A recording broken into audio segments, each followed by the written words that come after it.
Hello and welcome to another panel, and I'm very excited for this one. I recorded a few already, but this is the second one that you guys are going to see on YouTube. And I have a bunch of people from really all over the country, different backgrounds and everything. And I'm just going to allow them to introduce themselves because I know I'm just going to either mispronounce a name or forget something completely important. So I'm going to have them take it away. Any volunteers to go first? I've ripped the Band-Aid off, I guess. My name is Shawn Brown. I'm from Baltimore, Maryland, and I'm a substance abuse counselor. I've been doing this line of work for about 10 years now. My background is in my undergraduate is in applied psychology, and my master's is in alcohol and substance abuse counseling. So, yeah, I've been doing this for quite a bit. I know I look like I'm 12 years old, but I've been doing this for quite a while now. Oh, yeah, I forgot to mention that. When my screen goes black, just keep talking. It's fine. I still haven't figured out how to. I kind of got worried for a second. How to stop the camera from doing that. Yeah, Will. I always say when technical issues happen, it's the government trying to throttle us because there's too many brown people in one meeting at one time. Sounds So right. yeah, we're being throttled. That is very true. I didn't really think about it until like Sarah started talking about like her background and stuff, and I was like, oh yes, we are very diverse, like definitely very diverse here. So yes. Don't worry, I don't work for the men anymore. I work for the people.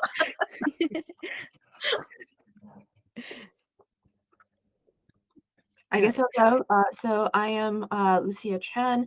I'm actually a psychiatrist. I have two specialty niches. I work with perinatal reproductive psychiatry, so a lot of pregnant women and postpartum women, and then also working with video gamers because I'm a very avid video gamer myself, so I kind of consider that group my tribe.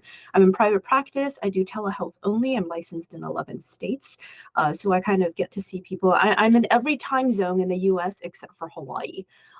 So I feel very privileged to be able to work with a very wide demographic of patients. Elizabeth, does that mean it's me now because this is the order we went in earlier? Okay, that's what we're doing. All right, let's. Yes. I go by Dr. Naz with all my students and clients. My name is Nazeer. He, him pronouns. Social worker, doctorate in social work. I like how you said your undergrad. My undergrad was exercise science. Supposed to be physical therapist. Things didn't work out. Went into social work, and then I've been working in higher ed now since 2014. So all my clients have been higher ed. College students specialize in autism and Black and brown clients specifically, and then I get a lot of student athletes. So that's kind of where I'm at. That pocket, that sector. I usually like to tell people my identity. Identity would be is Mexican and Arab, second generation. A lot of folks are like, what are you? Ambiguous. I usually like to say that, and also a fellow autistic individual. So I like to make that very clear with folks. That's me. Yes. Good morning, everybody. My name is Dr. Roldan. I'm a clinical psychologist. I just graduated this past February in the beginning. Thank you. My research is in the benefits of video game in mental health and fandom. I work primarily in person and in telehealth, so half. I work for a private practice, and we specialize in physical pain. So I relate with the athletes, but I work mostly with active duty first responders and chronically ill and terminally ill. And in the side, I'm a podcaster for mental health, and I also do presentations about the benefits, again, of video games and fandom in big conventions such as Comic-Con, WonderCon, Anime Expo, and why not. I'm also neurodivergent, so I'm severely dyslexic and also attention deficit disorder undiagnosed, a self-diagnose, because we cannot do again the testing. Yeah, in the cross. My training has been, my undergrad was in neuropsychology, special education, and government.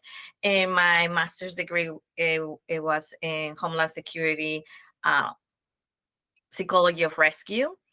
and my background is in I'm from Guatemala, so I'm half Mayan, half everything else I call it, because I haven't done the DNA test. So we are called mestizos because we're the mix of the conquistadores and the natives. So I'm both the good and the bad, depending what spectrum you see. I go by my pronouns are she and her, or ella, and I'm bilingual. Thank you so much for having me. It's my honor to be here. And I just want to thank Elizabeth or Dr. Sanchez for having us here, because having places where we can talk about these topics in a safe way is wonderful. And we should have more of this one. So thank you for having me. Yeah, I tell my friends that I'm actually, this is all for my own benefit because I learn so much from people and it's all free. I'm like, yes, yeah, everybody's giving me their wisdom and it's all free. I mean, it's for the goodness of the community. um yeah, so I didn't even mention like the topic we're going to be talking about today. So we are going to try to the last panel that I did, we talked about why, like some of the reasons behind why therapy is so expensive. So we want to continue uh, in sort of like the same vein, like eliminating some of like the stigma in mental health. And I gather all these people here today so we can talk about some of the stereotypes that we often hear from the people that we work with, or just in general, like in the media. And yeah, but actually, I wanted to start with a fun question today. Some of you guys did talk about some of the fandoms that you are really interested, but I want to do a little bit more of a deep dive. If you had to choose either one game or like one show or one something, like one book, one manga, wherever it might be, like that you are highly, highly passionate about and you would recommend everybody read or watch or play, what would it be? I always have so many intrusive thoughts. And so immediately I was like, the Bible. Hey, that was a complete joke. For some people, it's super serious. That was a complete joke. My real answer would be I love New Girl, the TV show New Girl. I think they're all super neurodivergent in it. It's a lovely show. It's got some stuff with maybe some fat phobic stuff in it a little bit, but to me, it's just a wonderful, wonderful show. I identify as a couple of the characters, super awkward, super anxious, super avoidant, but also complete idiot, complete softy. There's just a lot of loving dynamics in it. And that's been my comfort working show or sleeping show right before bed since it came out. So like we're talking like almost like 10 some years, 15 years of just on repeat. So that'd probably be my thing. I recommend a lot of people watch. I feel like there's a lot of healing in it and people can see themselves in almost every character. Yeah, that is a Okay. really good show. Yeah. I feel like I gave my answer beforehand, so instead of talking about the elephant in the room and a certain blue hedgehog, I'm gonna go a different direction. If I had to pick a show, I love Community. I've watched, Oh, that's another good one. I don't know how many. I have like a couple of the. Oh, which by the way, you guys, well, I can talk about it later, but you guys might want to start getting DVDs and stuff again because stuff's changing. But I love watching that series. I can watch it from beginning to end. I don't know how many times I never get tired of it. And uh Troy Barnes is my favorite character. Donald Glover's character. I identify Yeah. with him a lot. We're both Yeah. goofy as hell. So Him and Abed are just extremely autistic too in that show. So very, very much so. That's probably why I feel like I identify with him as well. I mean, I haven't been formally diagnosed with anything, but I'm sure I'm somewhere on the spectrum. well, welcome from my people to yours. You're among friends. I asked this question, but I was like, I wasn't prepared to answer. So still need more thinking time. Can somebody else go? I Go can ahead. go. I'm way more of a video gamer really than anything else. I would say that probably the most strongest emotional connection that I have to a video game is with Final Fantasy VII. I played it very early on when I was first introduced to the world of video games, and it was, resonated very strongly with me. But I would say that my favorite to play that I've enjoyed video games are kind of a tie between Skyrim and Stardew Valley. I know Stardew Valley. It's good. Great choices. That's one of like the low level games that I'm like, yes, I play this. Yeah, with neither, there's no hand-eye coordination that you really need, so it's very easy for me. Yes. Sarah, you wanted to go? Oh, sure. So, whew, that is kind of hard. That's like kind of picking your favorite student or your favorite pet or child, Because depending on your age, you like different ones. So for now, I will say I love the game Grease just because it goes for the 5 stages of grief, and the graphics are like mind blowing. It's amazing. If you haven't tried it, just try it. It's so relaxing. But of course, because the population that I work with, Halo, Assassin's Creed, also because in Assassin's Creed, right? In Assassin's Creed, you have one of the best representations of indigenous character that is a badass. Sorry. But yeah, there's a very badass indigenous person there for the first time ever. And it was heart-wrenching and everything. So I like those two as video games. And of course Tetris, because I'm all like Killer says, it doesn't look like, but yeah, I have already a whole decade on me, like half of the cake. So, for anime and manga and all that is kind of like I like them all, but what it got me started in this, it was the Studios Ghibli, Toro, and Spirit Away. That's why I have that tattoo on me, because it talks about the simple things, right? Like Toro is that kind of mindful grounding, eat mindfully, walk through the grass and ground yourself. And then also it shows you community, the importance of a community in being represented and being connected. And the other one that I love is Fruits Basket. Just because I know, That's the right? oldie. Right. Fruit Basket is like, it makes you cry, it makes you identify, and it makes you think about those days when you were in high school, when you don't feel you don't belong, when a girl talks to boy in backwards, and when you don't know if you're even in that spectrum.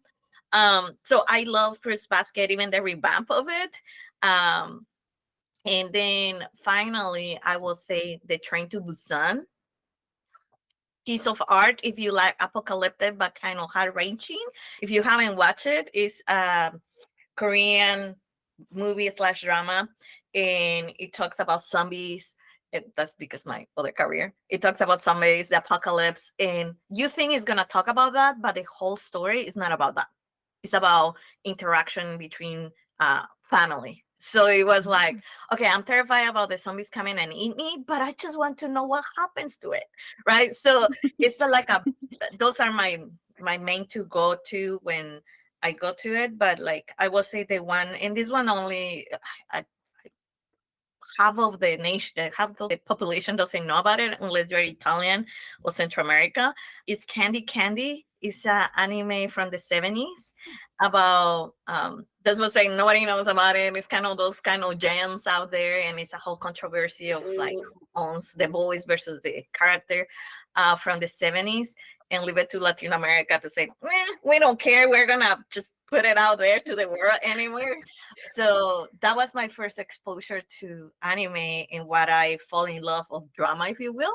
And yeah, so and I have many, like I said, like fandom is my thing, and finding psychological perspectives of each one of them. And if you want to be more modernized, I will say Scarlet Witch, because I deal with a lot of population that deals with grief. So the Scarlet Witch is an amazing character to do that. So I love her too. So Yeah. yeah. So I had a few, that I really like, and like I just binge every now and then. But I think I just have to go with the one I talk about all the time, which is, you can't really see it, but this is the map from Avatar: The Last Airbender. And I haven't seen the live action yet. Like that's like I've been so busy, and I'm like everybody's posting about it, and I'm like no, I can't hear or see anything. But I haven't seen it yet. But like that is one of the ones that I keep going back to because it's just so funny. Like so kids can watch it, but adults can watch it too, and we can get also like a beautiful message. And there's like so many characters, and I just love like everyone gets like a sort of like a character arc. And now you have it in like well, there's a live action one now. You have comics of it. You have like an RPG game that you can play. You have the comics. So everybody, there's like something for everyone out there. And yeah, if you have not seen it, please, that's one of the ones that I highly recommend. And I'm still like working on my siblings, and I'm like, you must watch it. Like with a little watch, and I'm like, please, that's a one. If you like wanted to watch anything in your life, it has to be that, because it's just so good. It's amazing. Yeah, go ahead. You don't have to raise your hand. You can just talk. Sorry, it's costume, right? Yes. Yes, if you haven't watched that, is a piece of art. Not only because it teaches you about representation, because it has all the clans are representative of clans in Latin America too. So, and I know Dr. Sanchez loves it. So, but that is one of our faves in here too in the house. And if you want to get the new people to like it, do this experiment, because we know the manga, we know the anime, but not the live action. Lower your expectations. But for new people, they're like, oh my God, it's the best thing ever. And I always told, for the people that we love it and everything, I say the story is being told from the perspective of an audience that cannot do the fun things that we do in the anime. So if you haven't watched it, go watch the live action. It's really good. If you haven't watched the anime, it will introduce you to the world, and the arcs, like Dr. Sanchez was saying, it's just amazing, and you're gonna feel represented in every chapter of that uh, anime. Not so much in the live action, because they have to go like this really fast. They collapse 6 books in 8 episodes, so it's kind of hard. But yes, I'm with Dr. Sanchez. If you haven't watched it, you are missing out, because it's an amazing, amazing, amazing storyline. There, I just remember like one of my like core memories of being in this fandom is when I was so excited. I went with my siblings and a cousin of mine to watch the movie when it came out, and we binged everything right before we went to watch the movie. And then we came out of the movie and we were like, that sucked, that was the worst. Like our expectations were like up here, and like no, it didn't deliver. And then there was this little boy, he must have been like 5 or 6 behind us, and he was so excited. He said like, mom, that was the best thing ever. And I was like, "What was it? Like, have you seen the show, dude?" Like, but then like, see, that's the thing that I love, where like it's like, okay, maybe it's not my cup of tea, but if other people really enjoy it, then that's what matters. And that's what we're here for, fandoms. But I okay, think we can. I want Go to ahead. say something on that, because I think a lot of people like to crap on a lot of shows, and I Mhm. think that things can just be fun. I feel like as we get older, we tend to like just hate everything, and the expectations are always here, here, and here, and here. There's something psychological and pathological going on there. Specifically, if it's like identity-based movies or women-based movies, black and brown movies, it's like, oh, it's trash. Like, no, it was actually pretty good. Like, did you have fun? Did it take you somewhere else? Mhm. Did it make you a little anxious? Did you cry a little bit? Like, yeah, was it the best writing? No, but was it like good enough for you to stream it for free? Like, it was good, bro. Um, Also, you're a grown ass adult with like a doctorate now, where like it's projected for younger audiences. So I'm like, some people just need to chill. I'm not saying you specifically, but like, there's a lot of hate that comes in so many movies, and I'm like, this wasn't bad. Like, I had a good time. I didn't think about bills or my body pains and aches. I didn't think about my anxiety or depression. I didn't think about me being horrible with social situations. I just had fun for like 2 hours. Were you somewhere else for 2 hours? I just want to state that because I feel like a lot of people be like, "Oh, this is terrible." I'm like, shut your hyper masculine ass up. You know, oh, Well, this is I what you think know. there's something to yeah, I But think there's something to be said because one of the things that I do really enjoy doing is talking about whatever show or movie I've seen with my friends. So I think it's completely okay if that was like a you're good. horrible movie and then you like hated it. But there's a difference between you disliking it and not like realizing it's not your cup of tea and like Correct. going on a rant with your friends and then like just sort of like making mean comments or like making assumptions about people who did like it or saying things like that's completely different Yep. thing. I'm Well, talking about there's just a lot of dudes that comment and hate on everything, specifically white dudes that hate on a lot of things. And I'm just like, that's what kind of I'm directing this at. I'm like, chill. You know, the Marvels was pretty good. There's a lot of shows that are pretty good. I'm like, you need to chill. That's Like, what I was directing that at. I don't know if you guys, I know you gotta, want to hit the topics and stuff, but Yeah. I feel a certain kind of way about that, and I agree wholeheartedly with what you're saying.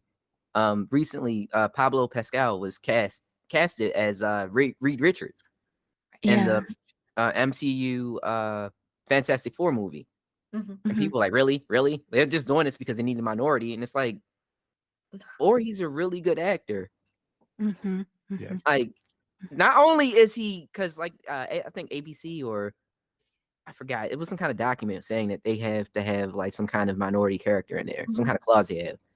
So not only does he fit that bill because he is a minority, but he's just a bomb ass actor. Like people would just kind of, I don't know, but that's a whole other topic for another day. But I just wanted to chime in and say I agree with you. Yep. Yeah. And I just want to piggyback on that there's the difference when we grow up and, like you say, we become doctors and all this kind of stuff, or more political or whatever, is escapism versus criticism, right? A lot of people, we go to the movies for escapism, meaning we just want to have a good time. And even talking bad about the movie gives you something to talk about, especially when you have social anxiety or social anything. I was like, oh my God, yeah, it was horrible. Do you saw that section? Yeah, totally. Not even a clue, but you say you do. And then you have the more in-depth ones, right? So I always try to expose people to like, no, you need to watch a horrible movie because we have lost the art of being bored. Just be bored sometimes, like, because we cannot tolerate it. We need that instant gratification of anything. And sometimes life gets boring. Sometimes we don't like things, So it's a good practice. I told them it's only 2 hours. In the 2 hours, I guarantee you're only not gonna like maybe 40 minutes. So it's not that bad. So there is sections in there that you can identify. Because life is not shebangs and boom, boom, boom, and like section after section, right? Sometimes you just go in a very slow pace thing. My husband is very aficionado to go watch movies, and he's the one that taught me that because he watched some movies. I was like, I can't. I have to. I was like, and he was like, just be bored. It's okay. He took me to a movie that the whole movie was seeing a tumbleweed going up and down. That was it. Right. And apparently it was an existential philosophical thing, but I totally missed it when I first started. So this is just to saying to anybody there, I challenge you to watch a boring movie that you categorize as boring. Of course, we have to differ from like the horror movies. That's a different topic for another story. But horror movies have a different kind of connotation. But yeah, go just be bored one day, 30 minutes, an hour. I invite you to do that because we have lost that. And just sitting with the discomfort of like, I don't have that million things happening, popping in my face. So that's a good practice that, believe it or not, natives or people that lives in like very remote areas, you guys know, and we know that just being in peace in the boredom is actually peaceful.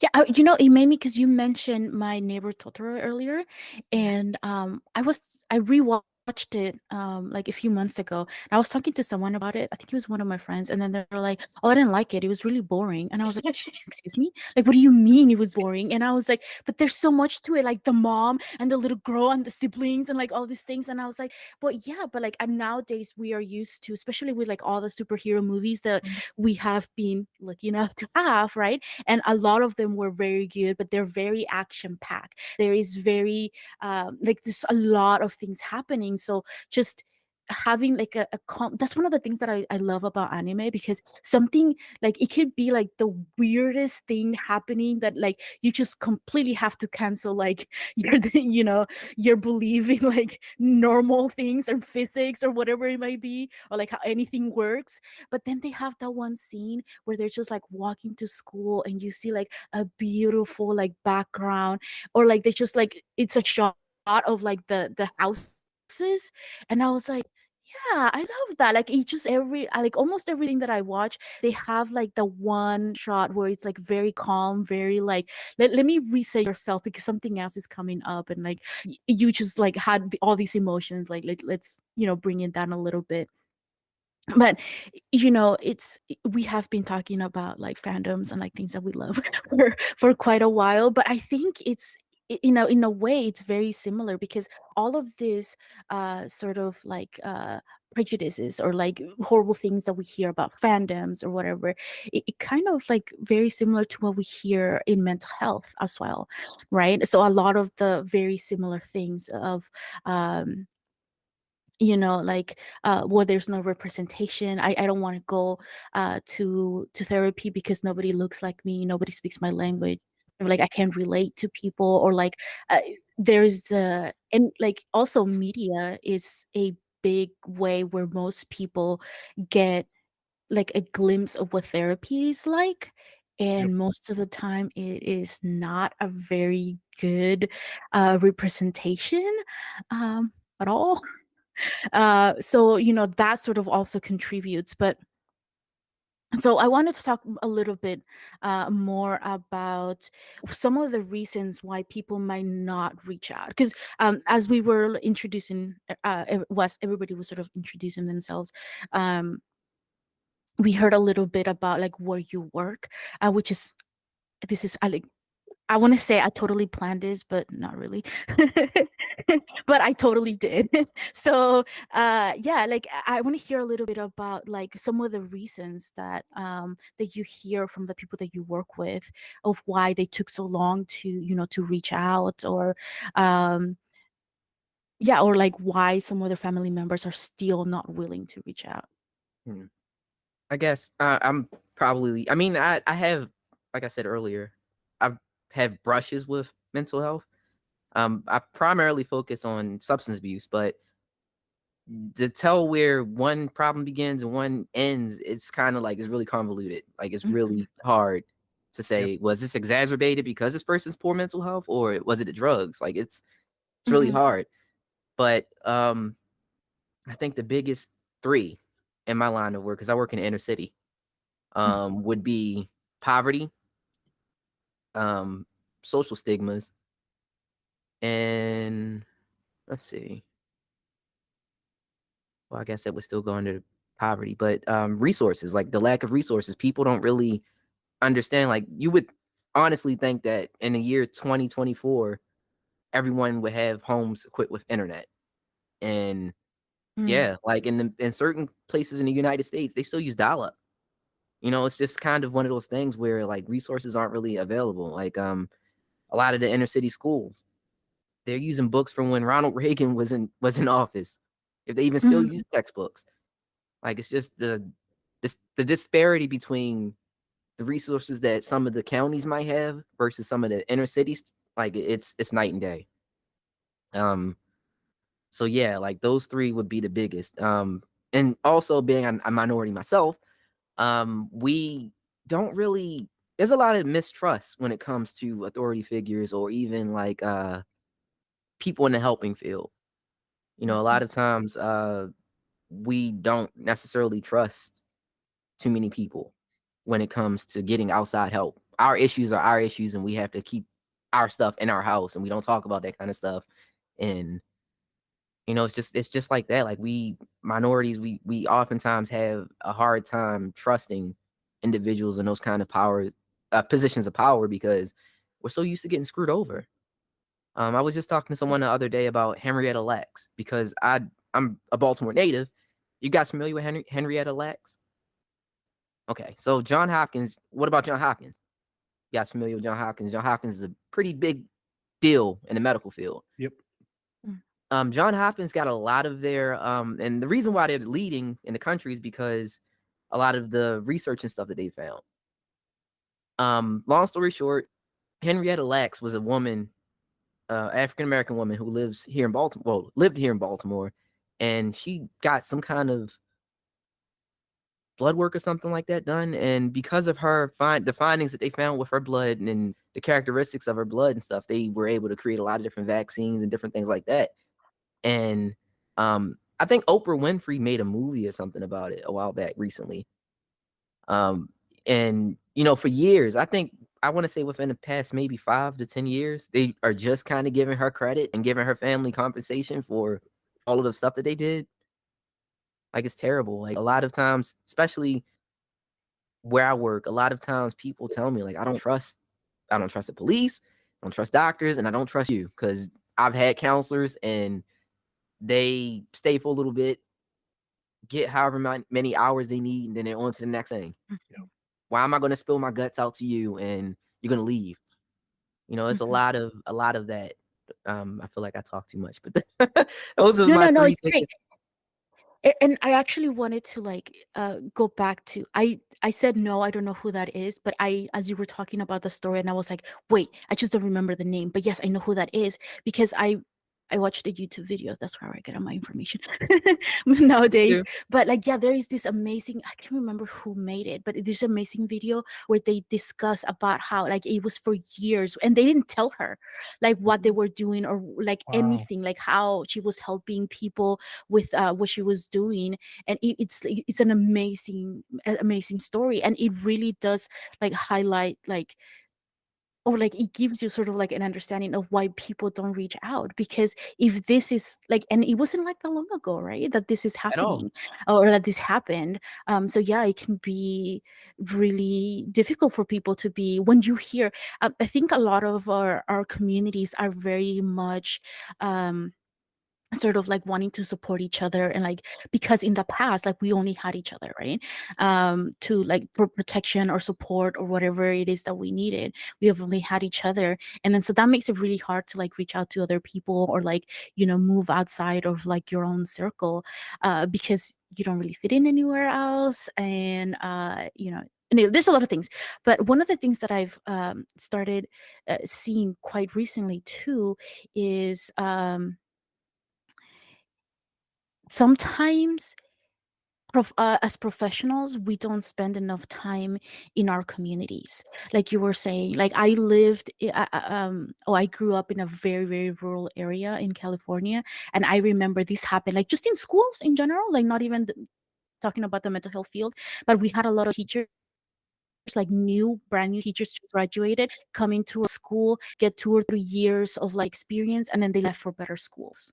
And then it was a consistent, like we were basically just training because nobody wanted, like, there's nothing in this town, you guys, like nothing. No movie theater, we have one grocery store, there is nothing here. And like nobody wanted to live here, so like only like you know, newly graduates like will come here, but then eventually they get enough, like they saved enough money, got enough experience, and then they left somewhere else. So like, why would I trust someone who's just here? And basically again, it's the whole I'm just being used again. You're just going to be here for a few years and then you're leaving. It's not like you're going to be a part of my community, or you're trying to be a part of my community. There, yeah. Right.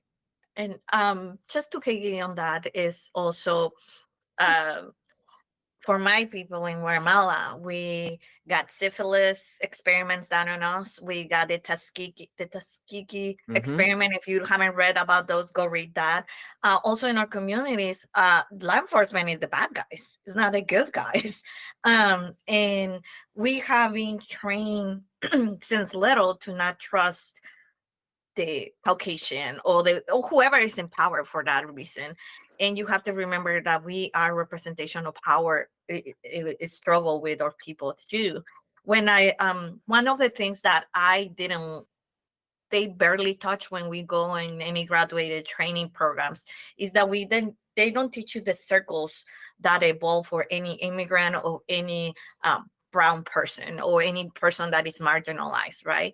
That is the oppressive environment, the lack of representation, the stereotypes that we as clinicians we have, because it's the thought that we have been given, the racist and bias and the systematic inequalities that a lot of the treatments, and this is stuck to me when I was in one of the mental health hospitals doing an internship. I was, because I'm the one that speaks Spanish, so they always throw me to the Spanish population, right? But there was one person that speak native, right? They speak Chi, and I only knew it because, in my school when I was little, it was required that we learn a little. That way we can communicate with our indigenous people in our countries. And he was in psychotics. He was he did got a concussion, but he was having a meltdown because he fell down from the train. And then when they bring him to the hospital because he couldn't speak and he was freaking out, they put him in a 5150 hole where he freaked out even more. And then when I was talking to, I understood a little what he was saying, because in his chart, it says he's doing salad work, which if you are in the DSM, you know that salad work is for schizophrenia and stuff like that. So nobody took the time to check his background first before puppeting with medication and putting it away and stuff. Now the guy does have a trauma from that same thing, because they didn't took the time to check the background of this person, right? They just assume he will speak Spanish because he looks Spanish, right? And that's part of like the systematic inadequacies and the stereotypes that we are taught, and that affects a lot of our folks to come to us for help, right? I have many stories of immigrants that go to therapists, and when they told the immigration story, the therapist, I have one that my client told me, "You're not gonna cry about it, right?" Like the therapists cry for the story that they have because they're brutal stories. They're really hard stories. Yeah. But at the same time, we are not taught in our schools unless we get a specialization, right? And so that's a big barrier, like the preoccupation of when you do get the power to go to therapy and you sit there and you're like, I need to take care of my therapist instead of taking care of me, because we're caregivers. All immigrants or anybody that is from marginalized populations, we're caregivers. People that goes in gangs and addictions and why not is because the environment, right? I did forensics for a while, and to tell you how many times people goes back to jail because that's their people, that's where they feel represented, that's where it's a horrible life, but it's the only life that they know. The system is not created to take them out of that system, right? So once you're in it, it's really hard to break that cycle. So I think the educational part comes to our schools or representatives, the hospitals and treatment plans, because a lot of the treatment centers, like Charles was saying, they're from the 50s or 60s sometimes. The more rural that it is, you're lucky if you have any kind of CBT book to work with somebody, or any DBT book, right? And then also the amount of, and probably that will be a topic for another thing, but it's like indentured servitude that as clinicians we have to give, like 3,000 hours. So why not? And I know it's a very critical topic, but think about it. We don't get, some places we get paid, some places we don't get paid, but it's like below sometimes livable wage. So when you say, oh, I have clinicians that come to my school or come to the rural area and they leave because they're coming to that area because that will forgive them some kind of student loan or something, and of course they're like, they take that almost like a punishment, or like I'm doing charity work. And then so it's about changing the narrative of like, no, we go here because we're passionate and because this is how the system is going to change. Mental health is a right. It's not just for the privilege. It's a right that we all need to have, but we need to start from the root of the problem, that is the trauma that we have as a generations, right? We have to be the trailblazers, that we are the examples of like, you can come to us and we will offer you the space to talk, to feel, and to be seen. Sorry, I talked too much. No. No such thing here. Because you've made so many great points. And that's one of the ones that I want to talk about, because sometimes when we even, let's say I am very passionate about, working with my community and working like in inner city, when you get to that location, they're like, oh, great, you're here. Here are 80 clients you need to see every week. You need to go to 5 meetings. You need to do this thing. You need to, and then everything has to be on time. And what is wrong with you if you don't do it? Like, that just leads to exhaustion. And even if you're very passionate about it, you're like, I can't do this anymore. Like I need to leave. I need to go. And like, I come from a very, low SES sort of family. So I have a lot of student loans. So I need to somehow be able to pay for them as well. And if I'm living in like rural communities where they really need the help, I'm not getting a lot of money, because most of these people, the way that the system works, they are like receiving, government assistance or whatever, and we don't get that much.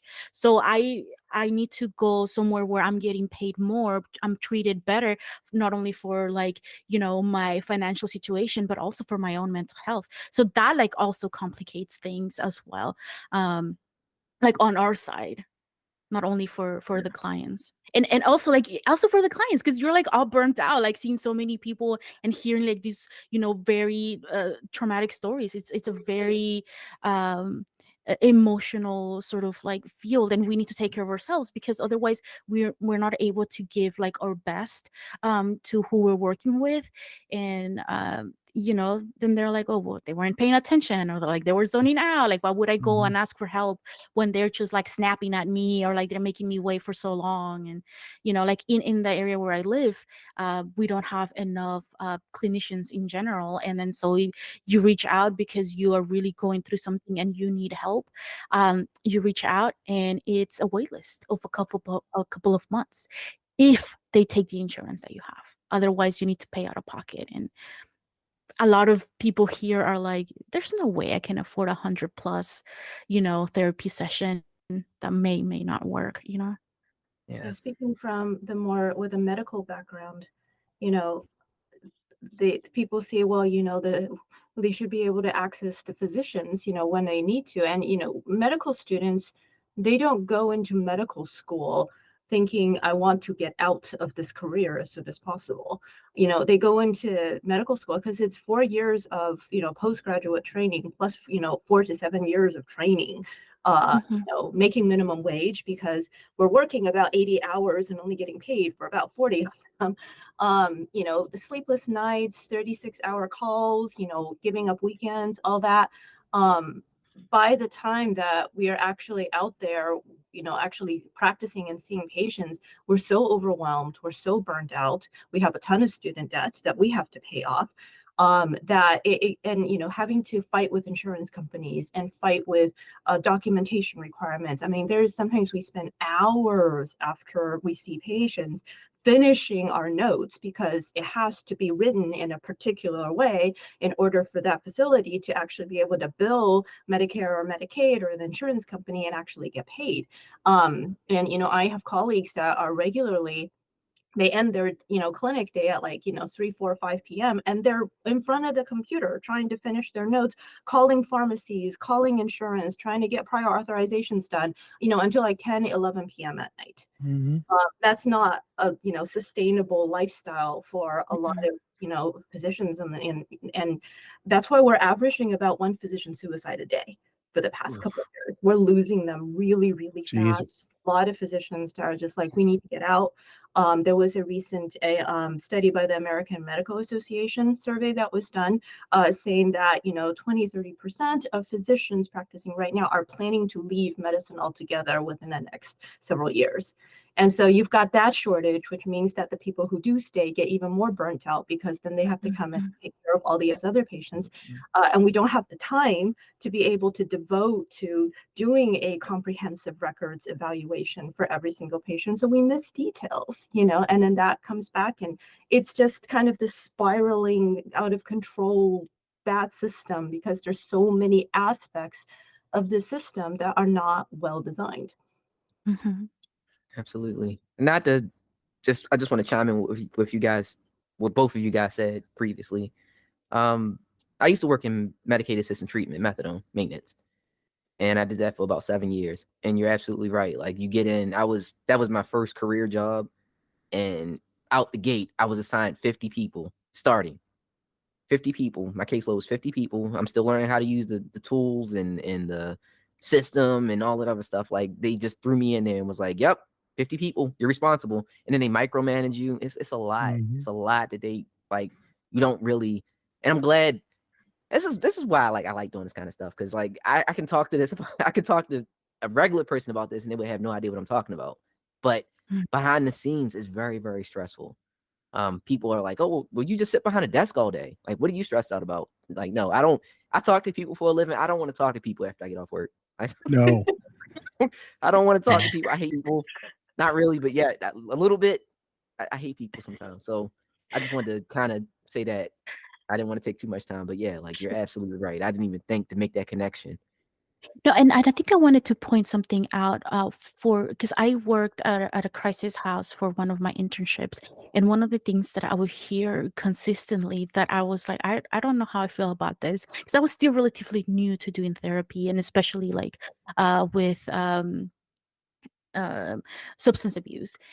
And but I would hear a lot of my coworkers talk about how, oh, they're faking, or they're not really needing this, or this is what was it they call it, where they're like, oh, they're Drug seek? constantly here, they're just cycling, then they're Okay. coming back, like this is a thing that happens all the time.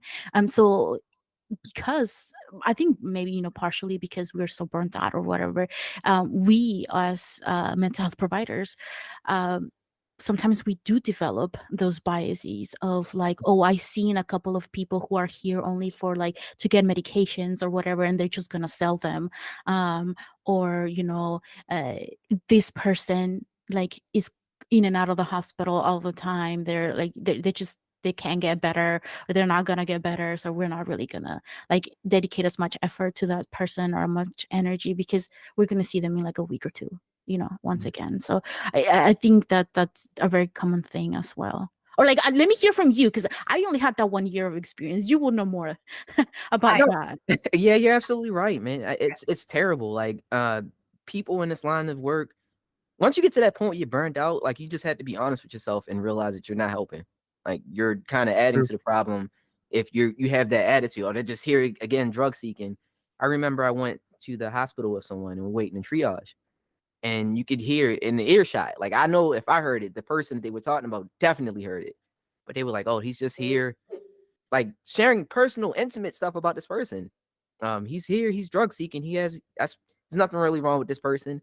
And prior to COVID, a lot of times people, especially in the inner city, they would sometimes come in and try to, because, like, if you're in methadone maintenance and it's an emergency, you miss a day getting medicated, you can go to the hospital every so often and they can medicate you. But the problem is, like, even though there are individuals out here who are still actively using it and they're not ready for change just yet, you can't, like, if you squeeze a hose and let the water build up, you can't say, "Oh, well, these couple of water droplets are good. These are the good ones." Like, you can't, you're cutting off access to everyone, pretty much. So I definitely have heard it. Even coworkers, sad to say, have that attitude sometimes. People, because with addiction, I'm not sure if it's as bad of a problem over there on the West Coast where you guys are, but opiates over here are really, really bad right now. Yeah. I myself, actually, like you mentioned earlier about, like, having brushes with this, and through having brushes with growing up around a certain kind of thing, it makes you go into a certain kind of field. Because honestly, I was a computer science major before any of this stuff. And my family, is probably my biggest reason as to why I got into this work, because like I'm cut from the same cloth. I have a lot of relatives. Just the year prior, I buried 2 relatives from fentanyl overdoses. Like, it's that bad of a problem. Yep. You know, it's just one of those things where, yeah, like people definitely gravitate towards you more when they feel like you're being passionate and it's not about a paycheck. But sometimes people do get to a point where they are burnt out. They are tired because of everything that you guys said. Those things are very real. I felt it. Right. But again, like, you know, that's why self-care is important. You have to kind of realize that if it's becoming that big of a problem, you need to step away because you're hurting people more than you're helping them. Being judged, like, there's nothing that we can probably say to these people that they probably haven't already said about themselves. So the last thing they need to hear is somebody who, again, is in a position to help them to judge them. Correct. Yeah, right. And then also we have to remember that one thing that I learned working in highway houses and in treatment centers, other than they give you we are from California, right? And I'm from San Diego. Here we have a huge problem with homelessness due to the increased price of everything, right? We are #1 city in the nation of how expensive it is to live here. We beat New York. So Wow. just to give you a sense of how bad economically it is here, but we have very good weather and we have very good resources, right? But we are overflowing the resources. For every resource that we have over 200 people expecting that resource. And then we get shipments of people too, because, you know, again, good weather, right? Attracts that. One thing that we forget is like hierarchy of needs, right? That includes us as professionals. If our needs are not met, meaning food, shelter, and economic coming in, how we're gonna be thinking about helping anybody or helping ourselves? One thing that a lot of programs have is that they make us go to therapy, but it's out of pocket. Right? So it's like, wait, I'm already working 120 hours and I'm making pennies, which I love working for my people, right? But you want me to go pay somebody $200 because I'm a student, right? So right there, the system, right? And then the stereotypes also happen because we are not, it's a very big monster, right? For any clinician, so we are, I'm gonna speak from my perspective, right? For my experience, I'm a Latina, disabled, chronically ill human being, right? The system was not designed for me. I have a doctoral that took 14 years to acquire, but I'm 0.1 population in clinical psychology doctors, right? 0.1 point. I don't make even a whole person yet. So just to think about that. And then when we talk to our centers and our programs, we are the talking kid a lot of the times, right? But the system is not created for us, so we leave. I have so many amazing clinicians that they have lived the work because we are always in schools. They always tell us, oh, when you have private practice, when you have private practice, when you have private practice. What they don't tell you is how to have that private practice when you are already coming from negative one, right?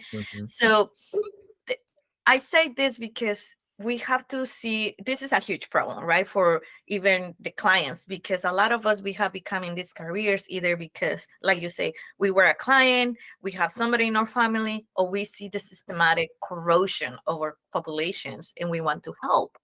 But when we are in the trenches, we see that all the stabbings that we're getting and we have to get out, right? Or we have to go to private practice, which private practice is such a limiting thing for our communities because private practice doesn't take Medicare or Medicare, not all of them. The doctors, I have an amazing team of psychiatrists too, and literally we cry together because it's like, I cannot get the medication that they need. I have to give them this other medication, which I know they're going to stop taking because it's going to increase X, Y, and Z symptoms. And one of the biggest symptoms that we have is oppression. And not to get political or anything like that, but that is the truth. It's the oppression of our communities that is not letting us heal. So one of the things is I'm very appreciative of forums like this or forums where we can talk and have a space to say, I'm hurting as a clinician. I'm hurting because I cannot help my people, and I'm hurting because the systems are not creating for us to help our loved ones and care ones. And on top of that, I have to walk away from helping them because I need to survive too.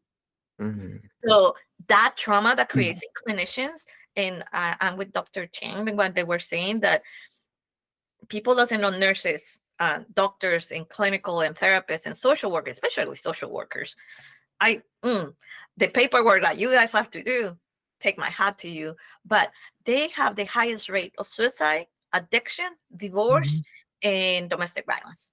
We're like the cops, Mhm. have that stress level that Yep. we just walking away from our careers because they are taking away of our careers due to the oppression that we live in. Yeah, it's too much. To piggy off a little bit off of that, like you mentioned, like we're expected to get our own therapist and pay for it out of pocket when we're doing, the mental health training. But doctors who get mental help, they actually are, it backfires on them when they're trying to renew their medical license. So Mm. they Interesting. almost every medical state board has in their questions when you're applying or renewing, have you been diagnosed or are you seeking help for mental health treatment?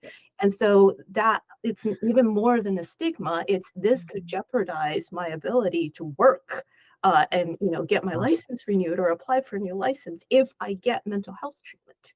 And that's why we have so many physician suicides, because the physicians, they just say, I can't get treatment, I can't get treatment, I can't get treatment. And then they tip that over and then they're just like, forget it, I can't deal with this anymore. I want to ask Doc to Chang about something. So, to the main question where we talked about what is impacting or slowing people getting into treatment, for like you with the people in the population that you work with, what is the main reason on why they're not seeking it, or what's the limiting, what's getting in the way? Kind of like what Shawn talked about earlier. What do you see with your population? So with mine specifically, because I am a psychiatrist, I Yeah, prescribe. yeah, A lot of the patients are afraid of me because they think that if they see me, I'm going to pump them full of meds, which is not true. I try to kind of help educate people. I tell them, look, psychiatrists, we're the experts in a lot of very research-based treatments for, some very severe mental illnesses, not just depression and anxiety, but, some that are actually more difficult to get under control with just therapy, like schizophrenia or OCD or bipolar disorder, where you really need that kind of chemical stabilization in addition to therapy. But I tell them, we have the information. Talking to us once does not obligate you to take medication, but having good information will give you the power to make better health decisions for yourself, to decide whether or not you're going to pursue treatment. But because there's so much stigma around psychiatric medication, and granted that is, historically, psychiatry has not had the best respectable history. I admit that. We yeah. absolutely accept that. We're trying to work through it. That's why we've had so many revisions of the DSM. But there is a lot of fear about psychiatrists specifically because we do control a prescription pad. Okay. I'm gonna like interrupt a little bit to talk about myself here. But I think it's like everything, because as a a well, I'm on my path. I'm not a psychologist yet, but like as a mental health provider, I had to take some classes, on medications and like the impacts and like the brain, all that stuff, which admittedly is not my cup of tea. I couldn't really understand most of it, but I still have like that, some of that stigma that you were talking about, because I remember going in to do sort of like a consultation, because I kind of like self-diagnosed myself with ADHD. And then I was like, wait, hold on. I don't want to be like, is it me or is it not? Like, I want to talk to someone, figure out if this is it or not, right? So I did that. And then I was talking about medication, and I was like, listen, I'm just really struggling to finish my dissertation. Just give me medication that will help me with that. And then I will stop. I don't need to continue medication because like, I'm afraid I'm going to get addicted or whatever, And then my psychiatrist like, amazing. And then he was like, no, but we want you to be able to function. And I was like, oh, I didn't think about that. I didn't think about like being able to function properly. I was like, oh yeah, no, I like that. That's a good idea. But like even us, I like still being sort of like in the adjacent field as yours, we still have that thing. And I remember just talking to some of my clients, and I had to say things like, oh, you don't have to, but if you ask a psychiatrist about medication, you can, because a lot of the times too, I don't know what it's like on your side, but we often hear, although I have a lot of like really side effects, it's not really working. And I'm like, well, have you mentioned that? And they're Yeah. like, no. And I'm like, Never. well, you can't read your mind, like you have to talk about it. Like it's a, even in therapy too, sometimes it's like a trial and error until we find something that works for you, and I, that's kind of what I try to explain. But even for my own self, I forget that sometimes, Yeah. So like, again, this is why I wanted to have and hear from everyone, because I still have biases. I'm only human, you guys. Yeah, I try to remind a lot of people who are not psychiatrists, we're psychiatrists, we're not psychics. And so we're not going to know what you are thinking and experiencing unless you tell us. We can suspect sometimes if you're showing clinical signs, we can ask, but ultimately, we're not going to know what specific symptoms or side effects or struggles you're having with a medication if you don't tell us. And a lot of people are scared of psychiatrists. They're really scared that if they say or complain about a medication, they're going to be accused of malingering or drug seeking or being non-compliant or whatever it is. And so they don't say anything, and then they just decide to stop taking their medications, and then their symptoms gets worse, and it just kind of spirals. And unfortunately, back kind of circling back to the whole burned out clinician issue, especially the clinicians who are working in poorer communities, like community mental health centers or, Medicaid centers, Medicare centers, FQHCs, they have so many patients on their schedule. Yes. They really only have like 5 or 10 minutes per patient. It's practically impossible to do a thorough interview and elicit all the information that you really need to elicit from the patient, because all you really have time is, here's another prescription, I'm putting in the computer, out the door you go, next, because they've got like 30 other people that are waiting to see them. So it's, again, part of that whole spiral. And I've had a lot of patients come to me going, well, I didn't really feel like the last psychiatrist I saw was a really good fit because he really only spent like 5 minutes talking to me. It's like, maybe he only had 5 minutes that, granted, it's not ideal and it's not good care, but that is what our health system has tended to be. And another thing I would like to ask Dr. Cheng, it will be like, for example, I work with active duty and first responders. There's medications that they cannot take even if they need it. Like, it's like, no, you will lose your job, you will downhill. And a lot of them told me that, like, I will take over the counter, whatever mimics this, but I will not take this medication. And sometimes they go, unfortunately, they go to other countries because we're like borderlines. They go because they were like, oh, it's not going to be in my record. We're like, but you're going to have the side effects. So as therapists, I think it's super important to collaborate with our psychiatrists, meaning have a contact. I always make all my clients, not always, but like I suggest, please sign an ROI in case your clinician needs to, like, I can send them the treatment plan. Oh, here's the treatment plan. Go show them your symptoms and why not, because I know they only have 5 minutes because they have 120 people to see. And I always say, when you get your medication, let's talk about it here because you have an hour with me. We know you a little more intimately, but they know their craft. I trust them that they know what to do. And I always say, you're going to get the crappy effects the first 2 weeks, and then after 4 weeks, then you can reassess. But I told them how long it took you to get the help. So imagine all those years of the chemistry imbalance in your brain. So it's not a miracle cure either. But I think we need to partner with our psychiatrists in our regions to help them, because we're a team. And in the past, we have seen like, oh no, the psychiatrists don't talk to me, kind of thing, because for some reason we make hierarchies in our community when in reality we're all working for the same reason. We want to help. Absolutely. And the difficult, I value therapists so much, and I try very hard to, coordinate care and communicate regularly with my patients, because I don't actually do therapy myself. I'm primarily medication management simply because, you know, I can help more people and because I have shorter visits than hour long. And we believe me, we do in our training where we absolutely recognize that the therapists have more access to the patients, you see the patients for longer spans of time, they're more forthcoming with you, they're more comfortable with you, they give you a lot more information more frequently than they see us, because they really only see us maybe once a month, once every 3, 4, 5, 7, 8, 9, you know, year-long, months at a time.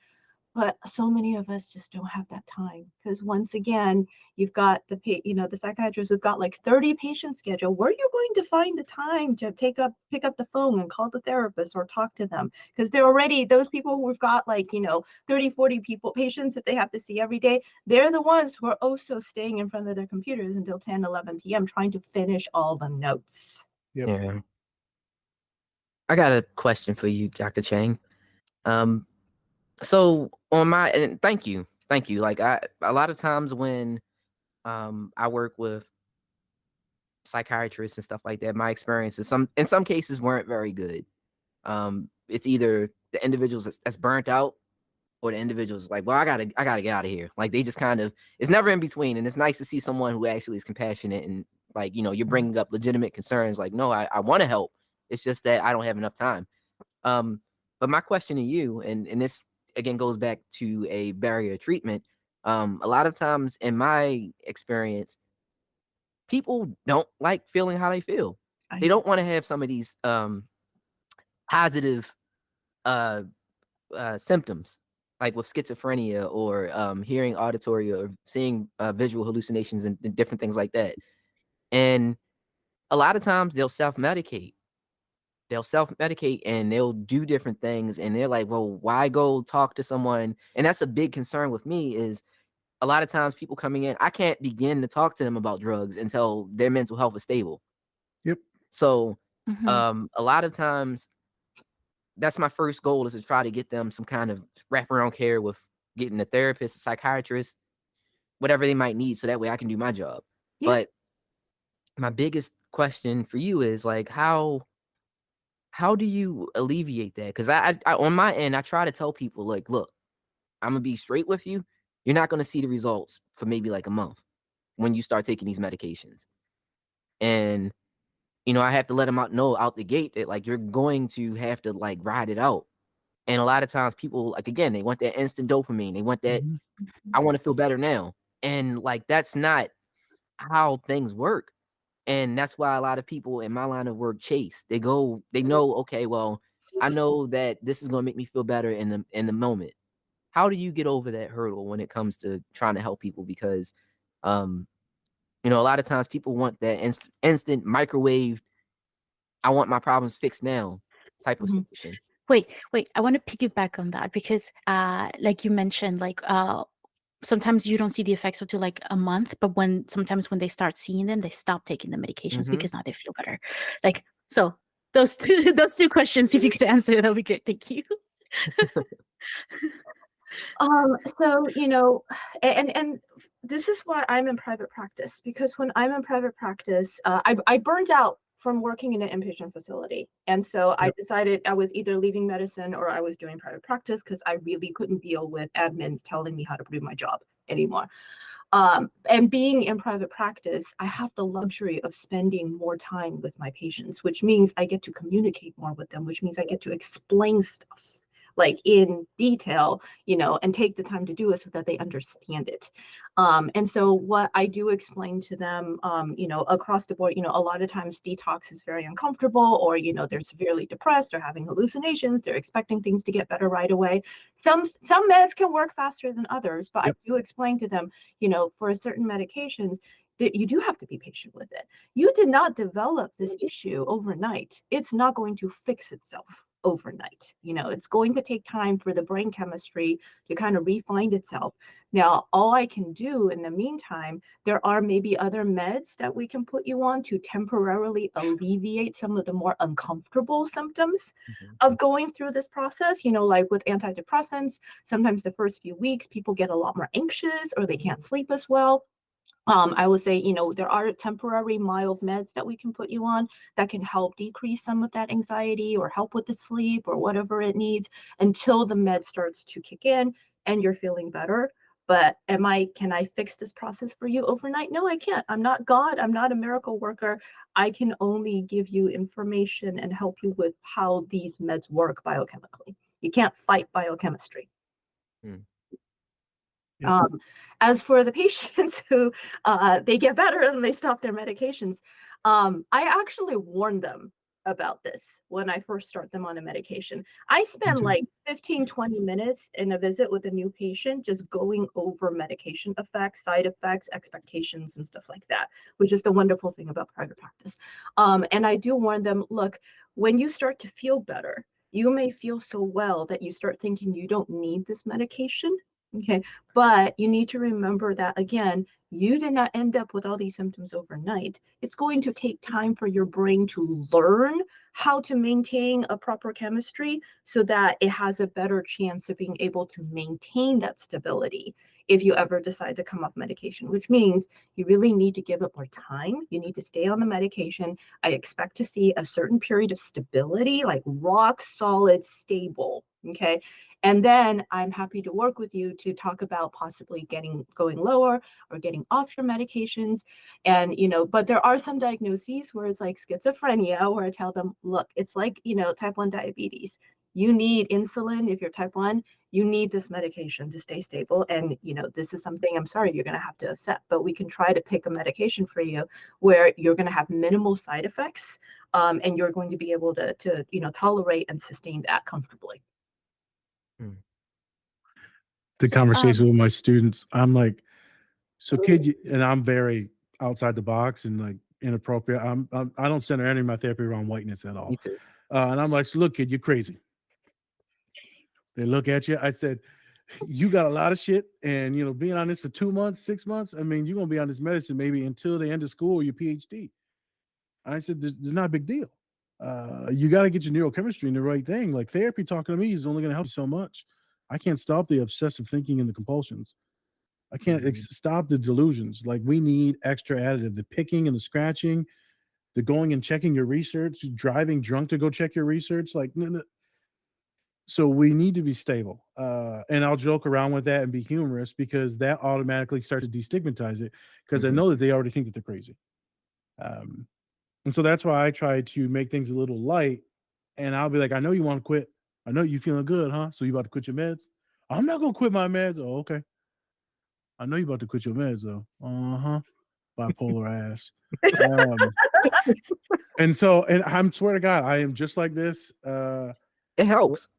I'm telling you, Elizabeth knows, like my pod that we do, Different Spectrum podcast, we're a little unprofessional, right? And so we're not a podcast for everyone. And people will be like, I can't believe this is how you talk. But I'm like, this is how I talk. Meet And people this where is they what are. humans. Yeah. Real talk. Yeah, I like You're being it. real. And so I was going to interject my piece real quick. The part I think that gets in the way the most is the way we look at gender or like patriarchy in general and how we feminize therapy. And so I'll do talks with like NFL professional teams, NBA teams, just my clients, Olympic like kids, athletes. You're talking Black and brown communities and poor. The biggest thing is masculinity. Doesn't matter what gender you are. And so we have feminized any and every service that comes to help or comes to be empathetic. Most of the clinicians that you see, nurses, healthcare, caring, social workers, are going to be white women. And so it's a rarity that me and Shawn are here. Like these are straight up We're unicorns. Jinx. Unicorns. And so, and then you, right? You have your identities, but then you take mine on top of that, which is a very masculine, very large collegiate football athlete. And people will instantly, I can be as feminine as I want. I can use all of my privileges in my gender and size. And then I can get to the real talk immediately. I always garner and demand respect because of my size and people look up to me. Right. Like you have to. And so it allows me to immediately demystify therapy and make it real. And so all my boys in fraternities and Greek life and sororities, they're like, holy shit, like I can just have a conversation with you and this is not a big deal. It's like, yes. So it's the masculinity that kills us, and not necessarily this toxic masculinity, because I don't want to act like super woke here, but people don't understand that's what's killing us. Is that even the clinicians that we see are sometimes so centered in just like empathy and like regurgitating, oh, that must be hard for you. My client already knows this shit is hard. like, I'm yes, and like when I'm working with all my neurodivergent autistic kids, they're like, they don't need me to reparrot back what they just said. They're like, Nas, I need help. I need solutions. I need treatment. I need strategies. I need coaching. Yeah. But also, I need it delivered in a real way that if we happen to swear, we swear. If we happen to use our colloquiums or slang, like it's cool. If some of my clients that are Black identified, they use the N word, like I'm cool. Other clinicians, I know they look weird and they act funny. So it's about knowing the lingo, the swag, having lived experiences. As Dr. Yeager talks, he works with the XFL and NFL now for therapy. He said, I'm a wounded healer. I was like, I like that because I've got a lot of stuff. And the studies show that folks that go through a lot of stuff tend to be the biggest empaths. And it's the lived experiences. So clients don't have to explain a certain thing to me. It's the same thing with cultural things or gender-based things. You don't have trans-based things, queer-based things. You don't have to explain to someone who already knows the experience. So I think there's a lot missing in counselors having the experience, psychiatrists having the experiences. But also it's about representation, and it's about femininity, masculinity. It's about being real. I'm going to say this one thing about this person, and not everyone's going to like this person, but there's this podcast in the show on ESPN called Pat McAfee. In the beginning of a show, there's a warning, and it says, we swear and are inappropriate because that's how real people talk in the real world. Yeah. And it's so true. And someone said earlier, like, it was Sarah, the therapist is like crying with them. Inappropriate because they're going through their story. But every once in a while, if it's like a story, then, you can get emotional, right? Right. But if they're like showing your drama, now they really think they're messed up because you're sitting there crying. So there's a difference between authenticity and then centering yourself as the victim. Or it's like how a lot of white-bodied individuals right now are centering themselves with the things that are going with Palestine, and me being an Arab counselor and clinician, my grandfather being from Palestine. Don't want to get political, but it's just interesting how people are like taking the limelight in certain things. Not going to get fully into that. Where is authenticity? Where can we get away from centering from whiteness and the DSM that was written by white dudes for white dudes? This is why it's so hard to diagnose autism. This is why it's so disabling and so unaffirming that it's just hard. So those are things that I wanted to say because it impacts all of our people. And Dr. Elizabeth, this is why I do all the stuff with athletes and I post all of it, because look how masculine they are, and yet also deeply wounded and deeply, deeply human. As Nelson Mandela always said, a human being deserve these rights and love as a human being. I deserve respect as a human being. So we get in the way of a lot of things because we do this all this identity stuff. But at the end of the day, we're just people that want to be loved and want to love. And I think that gets lost in translation. I think counselors lose it. I think a lot of people lose it. It's nice to meet all you because like y'all get it. Like y'all get it. But a lot of other counselors don't get it. So that was my piece on that. Is how to help our people, our populations with the masculinity issues and then race-based issues. I think there's also a difficulty there in that in the training for a lot of mental health clinicians, there's kind of like two camps of people. There's like the camp that are like, you have to maintain professional demeanor throughout the entire encounter. And then there's the camp that are like, it's fine to share some personal details and be human. And so I think depending on what kind of clients or patients you're working with and what camp you're falling into, like some clients or patients are going to be like, I don't want to see my therapist cry because that is super unprofessional. But then there's also some that is like, I like knowing that this person who I'm delving my deepest, darkest secrets to actually care about me and is human. And so sometimes I think you kind of have to pick in, you see what type of person you're matching with. Because not one, you can't make everybody happy. So I had Sarah, you keep calling me Dr. Sanchez, and I'm like, that's so weird because nobody has called me that, or it's been like a while, and I'm like, it's so weird. And then so I've started to do like mental health presentations in my community, and I I've done 2 so far, and I forget to introduce myself as a doctor or any of my credentials. I'm like, "Hi, I'm Elizabeth, and today I'm talking about X, Y, and Z." And after each talk, I'm like, "Oh, I forgot." And then I was like, "Why are these people trusting me, like, with all this information? Like, how do they know that I know what I'm talking about, right?" And I just realized that the people that I have been talking to are like my people. They're my community, and a lot of the times what I've noticed is that the opinion of another community member matters more than whoever is a professional. It doesn't matter how many titles you have. I care more about what this person from church or like from my community says because uh I know them. I trust them. I've seen them. They've helped me before, and then that's what I like struggle. Like ever since I was in school and like all my practicums and stuff, I was like, I feel really weird every time they're like, "Be professional," and I was like, I hate it. I hate it. Like instantly, I was like, I don't want to. I don't want to. And I was just like not wanting to do anything, right? Like, and then now that I'm like I think part of the reason why I decided to do the nonprofit is because I could do it and design it the way that I want. And then I was talking to my parents about how I was like I just keep asking them like I was like if you went to a therapist and they were like super professional and wearing like a jacket and like, they all look nice, would you feel comfortable? And they're like no, because I'll be like in my humble clothes. And I was like yeah, exactly, like I need to be like you. And I think they still don't really quite like understand either because the other day I did have a Spanish podcast and I'm always like, well, did you like it? Like, give me feedback because I want to improve, right? And then they're like, oh, that's good, but you said a swear word. Like, don't say that, you're professional. And I was like, but that's what people are thinking. Like, and I was like, I was just saying, like, I wasn't even like aiming it at anybody. I was like, these are the thoughts that sometimes you have. And then they were like, well, you shouldn't do that because you're a professional. And I was like, no, but it's better because this is what people are thinking.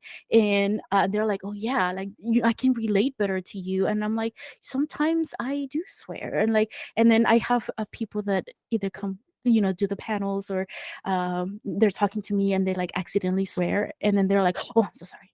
And I'm like, it's okay, like it's fine, just keep going, like it doesn't matter. But like that's also kind of like part of connecting with people. And we kind of go back to the way that we help people the most is by making that human to human connection, right? It doesn't matter how much, and that's why like our live experience is so valuable because we can like make that connection faster because I know what you're going through.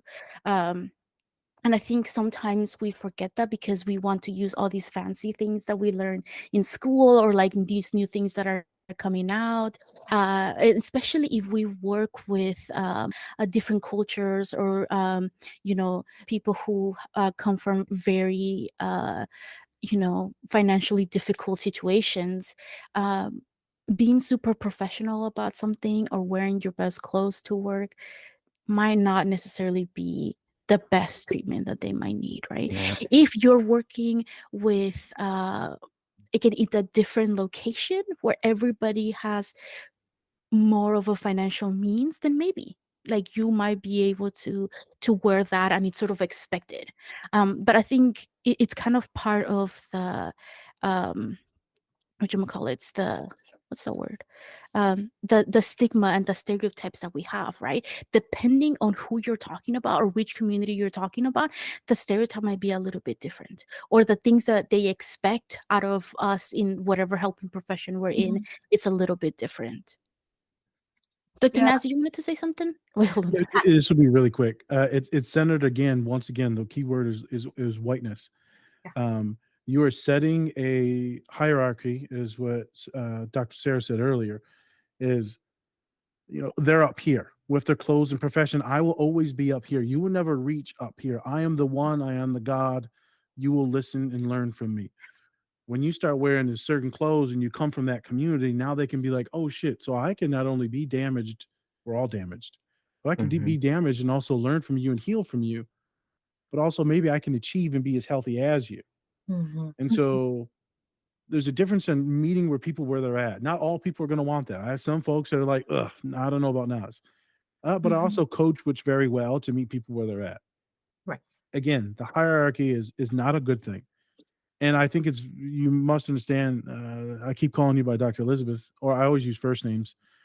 That title, though, you have to start saying it, because in your populations, they're going to be like, holy shit, I could be you. Yeah. Mhm. And so the power in that is like magnificent. I mean, my students are just like enamored. Mhm. And I never lose my identities. I still talk my game. I'm still pretty urban. I come from a low, impoverished place. Father's a convict. Mother was issues as well. Drug abuse, all types of stuff. I've got arrest record as well and violence. I am who I am, and I'm not ashamed of it. I accept my identities. I don't punish them. The suicidality, homicidality, I don't punish that. That is part of me. And I'm very mindful and soothing of those things. And people are like, holy shit, I can do that. That's how I train students, clients. Mhm. You don't have to be ashamed of the suicidality. And so, again, there's so much that is in shame in whiteness. And I don't want to sound, again, super woke about it because then people will kind of crap on this. But it's a thing. It is a thing. So thank you for letting me talk on that. I just want to make sure that those things are very clear. Yeah. You have to be real to yourself. And that's why even Dr. Lucia, you open up your own clinic because, again, you have to be authentic to you, which is compassionate and caring. And that's where I'm at now, too. I'm done. I am fully done. I was never supposed to be in higher ed. I did take this job because of the bigger pay raise. And I needed it because I take care of my father who's disabled and my brother who's disabled. So I needed to do it, but now I'm going back to my people and population. I Right. never gave a shit about money, but I needed to make sure that they were healthy. But now that we're good, we're going back to where we need to go, which is in the urban pockets of Michigan. There you go. So just a funny point real quick to make. So in psychiatry training, in my residency training, we gave up our white coats practically day one because all of our trainers, our attendings told us, you don't want to scare the patients. You want them to see you as somebody else. And so we were like one of the very few specialties to just stopped wearing our white coats. That, we put it on for the ceremony when we ran, and we just like, I don't even know where my white coat is. I haven't worn it in decades. But the funny thing is that then we started when I started working, we started getting patients complaining that the doctor never saw them. They never saw us as to what we're expecting, us to walk in with the white coats, and we look like everybody else, walking around the ER in the units. They're like, I never got seen by the doctor. I was like, you did. You just just wanted to make that point. Sarah? And that's so funny because when I were in the hospital, that's one of the best psychiatrists was always in cowboy stuff, and one time they confused him as one of the patients. And he was like, no, I'm like, because he never wore his tag out too for other reasons. But I just wanted to piggyback on what Dr. Ness said and Dr. Elizabeth. The reason we have this imposter syndrome kind of thing is because we were never invited to those rooms. Because we were never invited to those rooms, we feel like we don't belong because guess what? We didn't, because we were not invited. It's not that we don't know we're great and awesome, is we never get the chance to say it.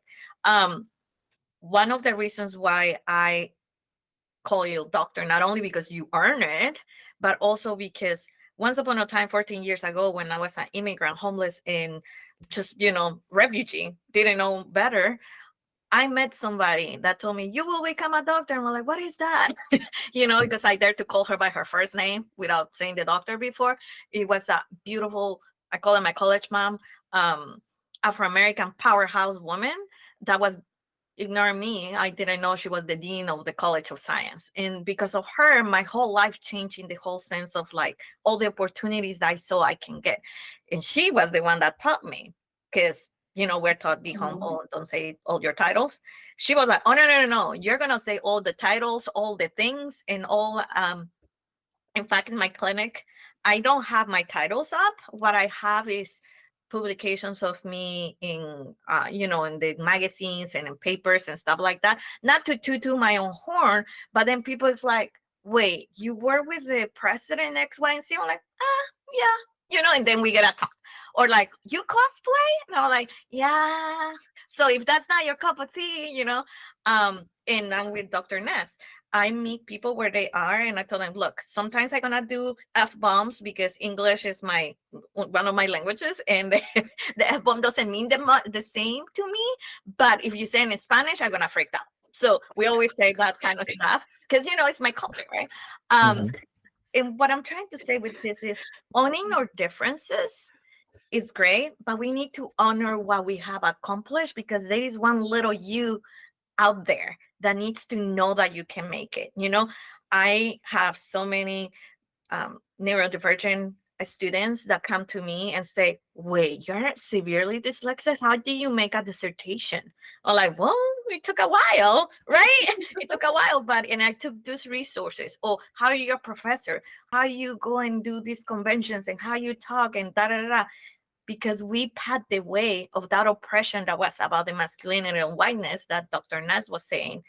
We are the trailblazers breaking the ice. And that's why sometimes we feel like we don't belong. And that's why we have to say, no, please call me Dr. Roldan, or no, please call me Dr. Sanchez, because I earn it. And I deserve to be in this room.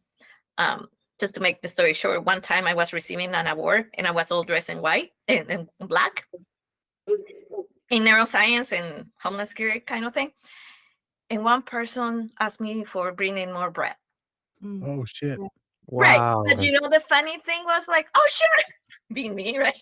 Like, sure. And I asked the girls that were there, like, hey, they need more bread in that table, blah, blah, blah, in Spanish. That same person is the person that was giving me my award. Wow. For excellence and stuff. Oh my God, her face, her everything. And to tell you, all night she was following me, calling me by my title. And that time it was a master's. And she was like, oh my God, I am so sorry. I'm so sorry. I'm so sorry. Blah, blah, blah, blah. I was like, it's okay. But what I'm saying about this is to tell you that was the big lesson for everybody in that room, right? That stop, look at the person, and then ask them what title you want me to talk to them. How many of us we go and don't even ask the waiter's name, right? So I always ask how you would like to be called, and if you have a degree, say it, because there's little ones that need to hear that we belong here in these rooms. That's it. Absolutely. Yeah, I'm not gonna take too much time. I just want to, and it's really great hearing this stuff. Like I'm not there yet, but I want to get there. Dr. Brown sounds sexy, so I want to get that eventually. But Pause. But that did sound real good, Dr. Brown. I like that. I like that now. Dr. Shawn, if you're nasty, but like I want to. It's really empowering hearing that from you guys. Say that. Like I want to eventually get to that point, but I just want to kind of piggyback off of what you guys are saying. And like one of the agencies that I work really close with here is called Healthcare for the Homeless. And a lot of my resources from Healthcare for the Homeless have left. So they got a lot of these college kids who are coming in from Lord knows Milwaukee or something, like coming in thinking they're going to save the world. And again, I'm not. So what I'm going to say is part of the problem with us as being clinicians, but also there's a couple of things missing in translation. I think a lot of times we do feel like, and even with me, like we kind of feel like because we're here, like how can I put this? Like we definitely I think people who have, again, not to make this about a race thing, but like, the white kids who come from, I don't know, Nantucket or something where that wants to come to the inner city and help, I think their intentions are good. Yep. But it's just the fact that like you can't go in, and somebody mentioned this earlier about cultures. Like I hate when people say I don't see color. Oh. It's like you don't. Like that scares me more than somebody saying, I see color, because there are little different nuances that we have. And to be ignorant of that, you're harming the person.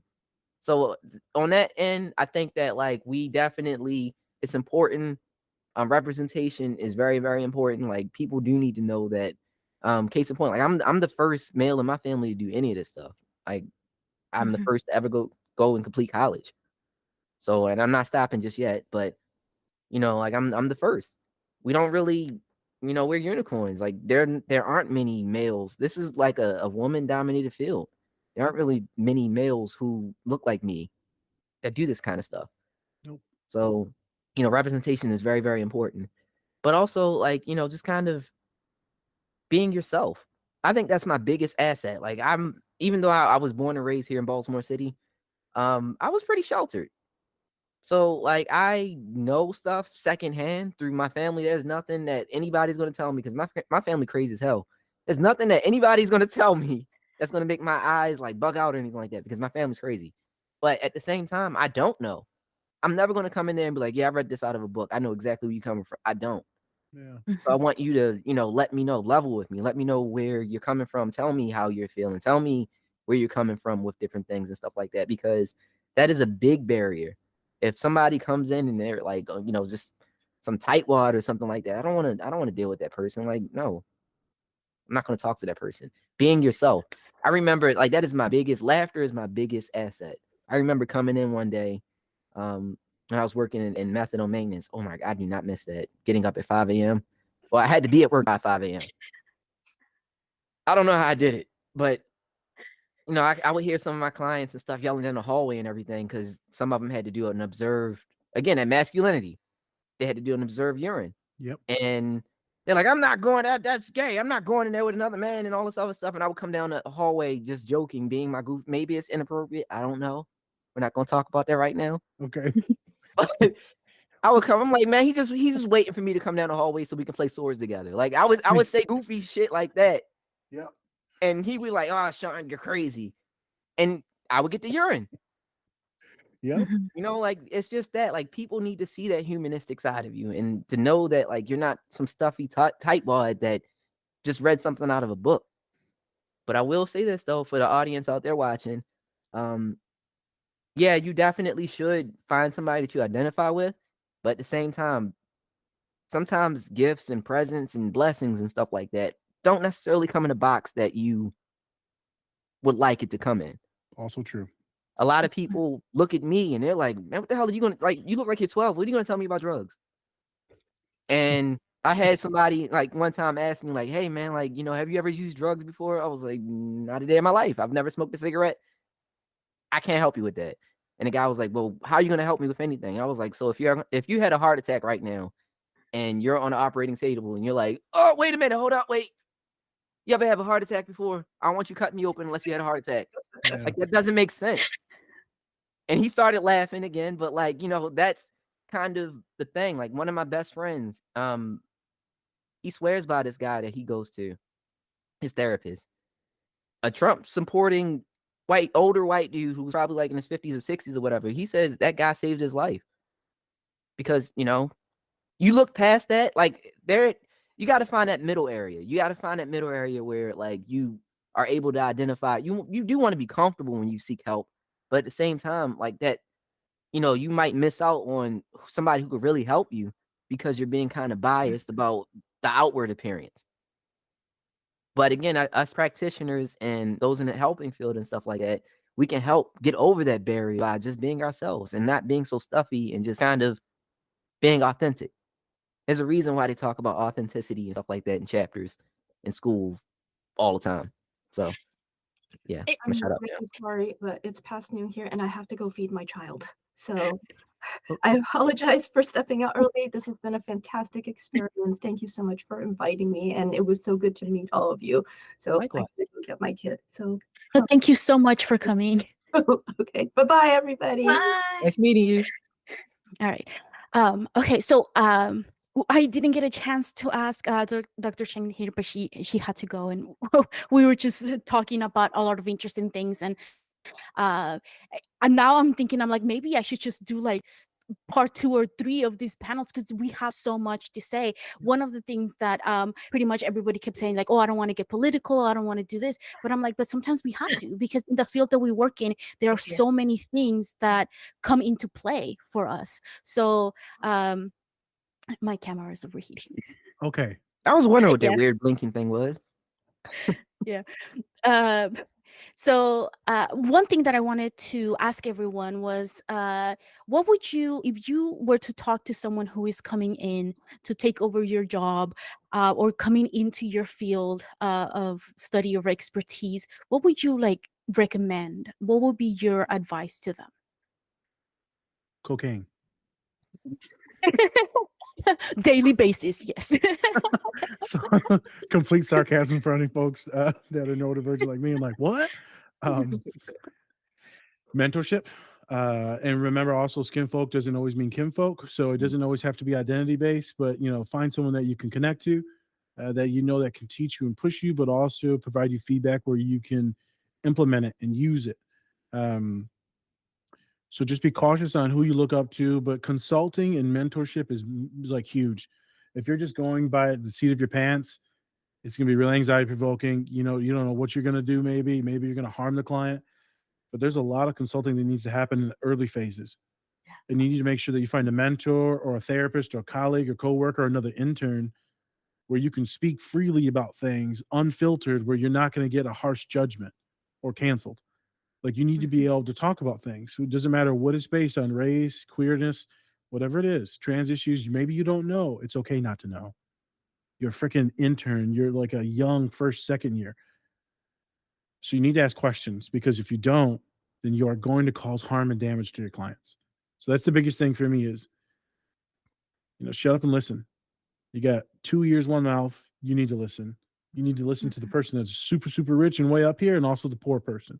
As Shawn said a second ago, someone can give you a healing that could be a conservative, they could be a progressive, they could be Green Party.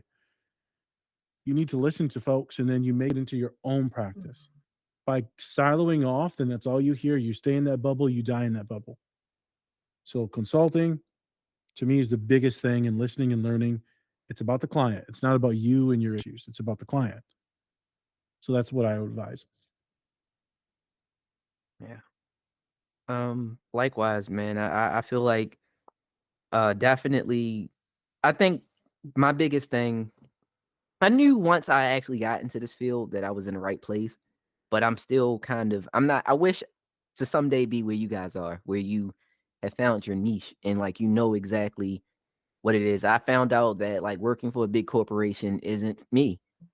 I've kind of bounced around and everything. So I think the biggest thing on top of having mentors and stuff like that and somebody that you can bounce stuff off of is also just to kind of get your feet wet, make mistakes, be okay with making. I mean, don't like Shawn is not saying go out here and do some illegal stuff and get a practice closed down. Not on purpose. Not on purpose. Yeah. Not on purpose. I'm not saying that. What I'm saying is that you're going to bump your head a few times. You're going to have to go out here and figure out what exactly your calling is. I found out earlier on, like, when I first switched over to apply psychology in college, I did some internships with developmentally disabled individuals. Same. And my heart goes out to those individuals. It takes a special kind of person Yep. to work with that population.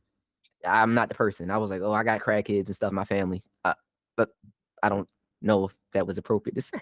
But I mean, I could deal with that. I know what to deal with. I know what to deal with. I know the face. I know what is coming my direction.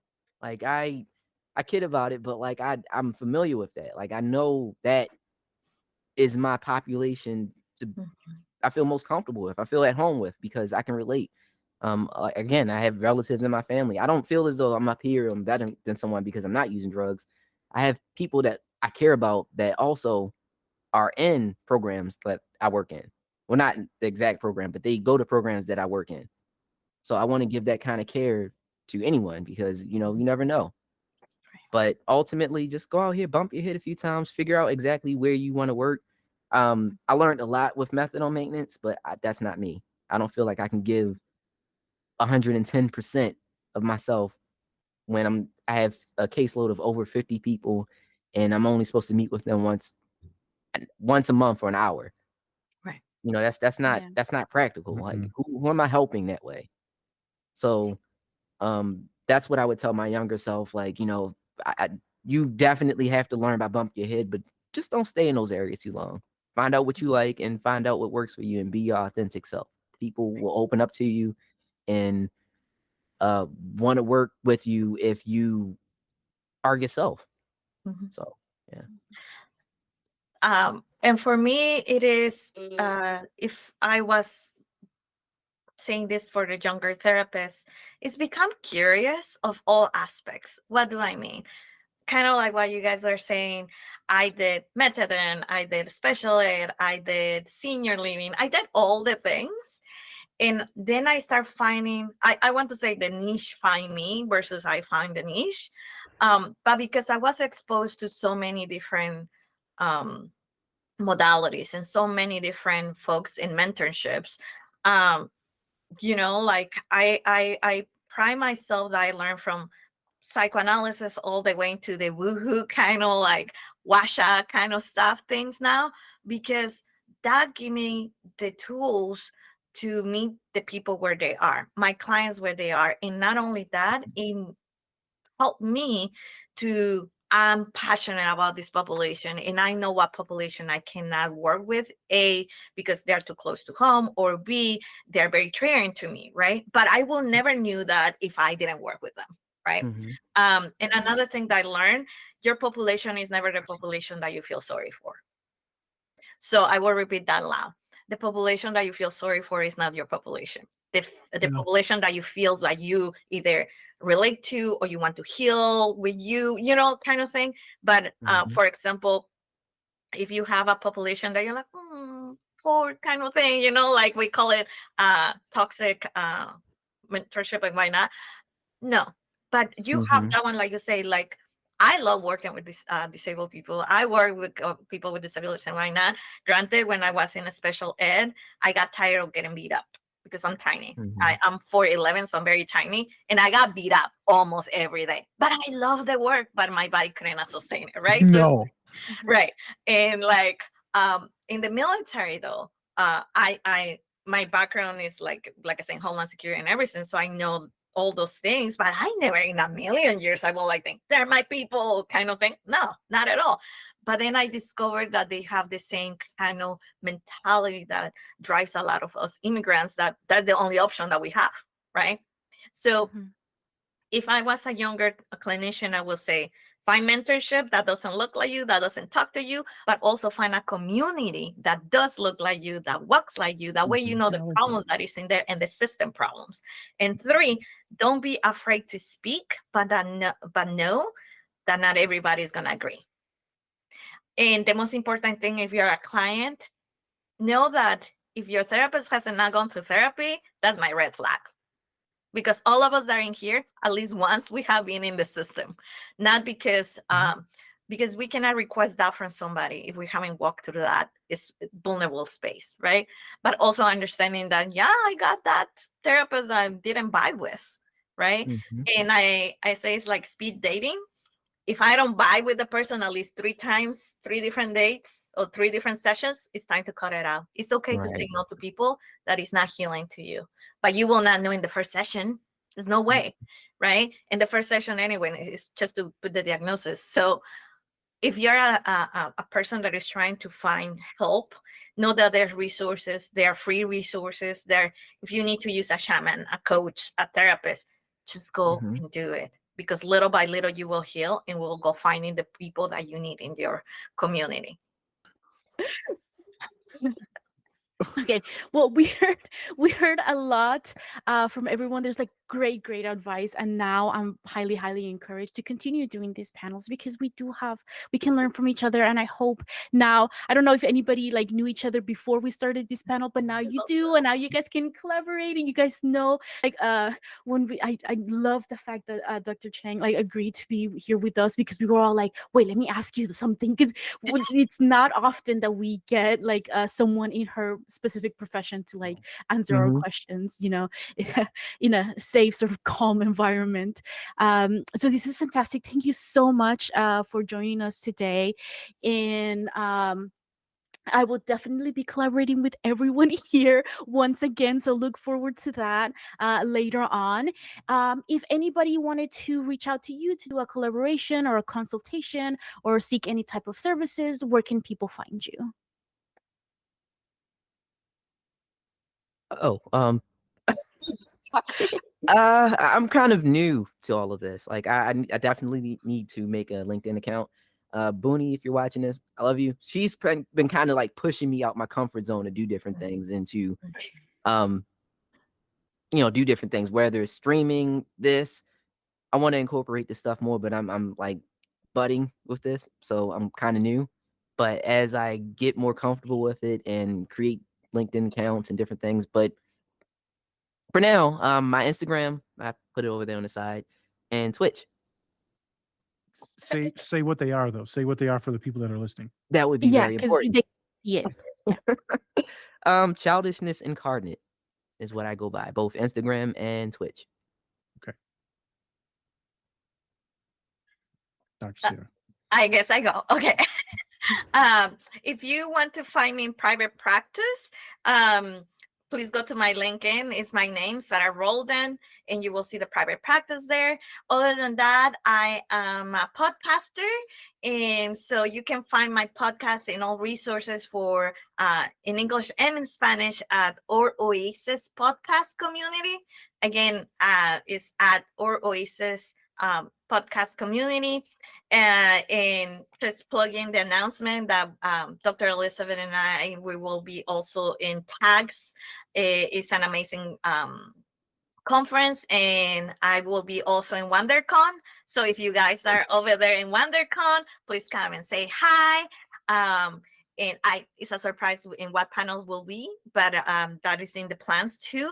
So once again, it's my pleasure to be here with such an amazing group of trailblazers, and this is the beginning of a beautiful relationship.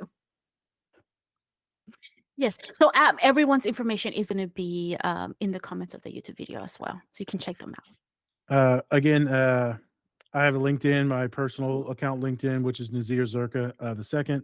But we have a podcast that we do, so that's all the promotional material. That's where we met Dr. Elizabeth through their Instagram since like literally when we started, like 2 years ago. So like one of the day one followers here. Different Spectrums podcast, right? It's all autism based, right? Different spectrum.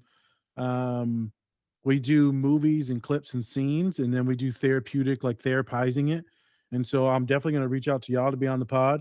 You just got to pick a movie or show that you really like and identify with, and then we're just going to take that clip and then go from it and for it. So with Dr. Elizabeth, we did Avatar, obviously.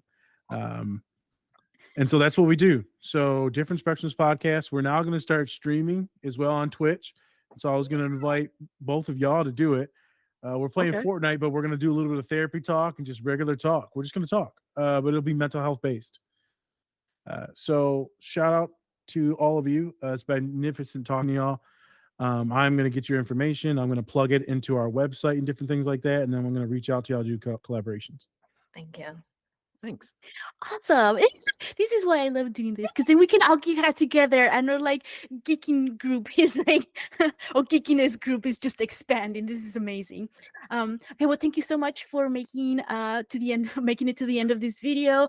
And if you have any questions or any ideas of topics you want us to discuss, please let us know in the comments. If you want to hear from more from a specific person, also let me know in the comments as well. And again, like I said, all of the information for these lovely people, and as well as Dr. Cheng, I will reach out to her for her information. It will be in the description of this video, so you can check that out. And yeah, don't forget to reframe and re-enchant your life. Bye. Bye.